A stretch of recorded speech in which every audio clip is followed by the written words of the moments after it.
ভয়ঙ্কর একটা মাথা ভারী প্রশাসন আছে। আপনারা জানেন, সেটা অনেক বলেছেন, এটা কিন্তু অনেক বেশি আপনার মানে এটা আমাদেরকে সরকারকে তাদের দিতে হয়, বেতন দিতে হয়, এবং অপ্রয়োজনীয় খাতে প্রোডাক্টিভ খাতে এত বেশি অতীতে ব্যয় করা হয়েছে, কিন্তু সেইগুলো এখন থেকেই গেছে। যেমন আপনার এই যে স্কুলগুলো, যেগুলো স্কুলের কোনো প্রয়োজন নাই, সেই সমস্ত স্কুলগুলোকে আবার এমপিও, নতুন করে এমপিওভুক্ত করার আবার তদবির বাণিজ্য শুরু হয়েছে। এটা রিসেন্টলি আমরা দেখতে পাচ্ছি আর কি।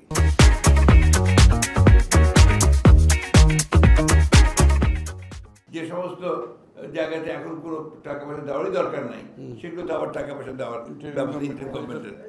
একটা যোগ সাজস করে দুর্নীতি যারা করেন তাদের যোগ সাজস করে এই সেক্রেটারিয়েট থেকে একটা চিঠি বের করে নেওয়া হচ্ছে। এটা আমার অভিজ্ঞতা থেকে বলছি। এটা তো বন্ধ করতে পারছে না তারা, কারণ ওই সেক্রেটারিয়েটে ওই পুরোনো আমলের সমস্ত আমরা থেকে গেছে, এবং তারা জানে কৌশলে কি করে দুর্নীতি করতে হয়, তারা সেই কাজগুলো করে যাচ্ছে। পরিচালন ব্যয়ের ক্ষেত্রে সরকার যদি স্থানীয় সরকারের বাজেট ভর্তুকি খাতে খরচ কমায় এবং সার্বিকভাবে পরিচালন ব্যয় 10% কমাতে পারে, তাহলে ন্যূনতম 50,000 কোটি টাকা সাশ্রয় সম্ভব।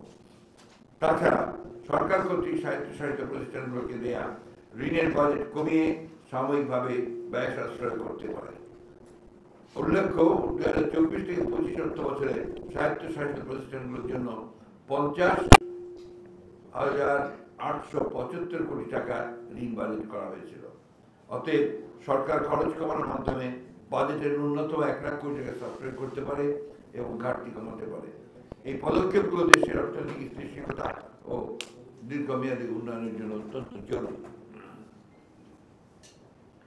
সরকারি খরচ কমানোর এই উদ্যোগগুলো সরকারি সাধারণ মানুষের উপর করের বোঝা কমাবে এবং অর্থনৈতিক চাপ লাঘব করবে। ফলে জনগণ আর্থিকভাবে স্থিতিশীল হবে এবং দেশের সার্বিক অর্থনীতির উন্নয়ন করবে।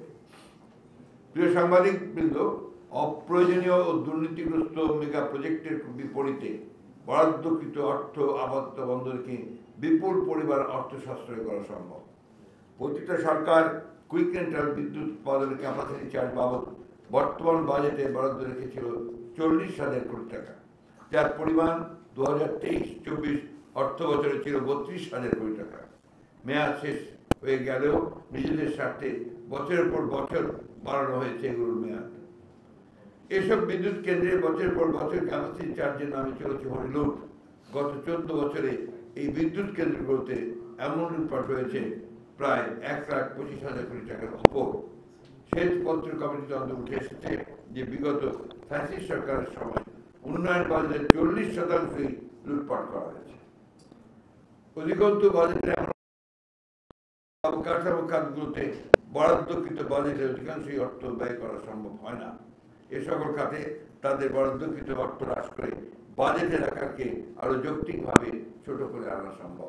এভাবে খরচ কমানোর পাশাপাশি সরকার এমন কিছু উপায় বের করতে পারে যে জনগণের, বিশেষ করে দরিদ্র জনগোষ্ঠীর উপর অর্থনৈতিক চাপ ফেলবে না।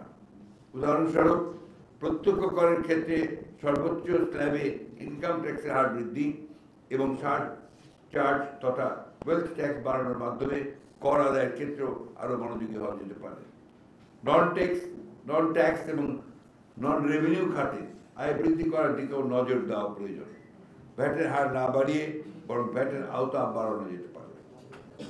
নন ট্যাক্স যেমন নার্কোটিক্স ও liquor duty, motor vehicle taxes, non judicial stamp ইত্যাদি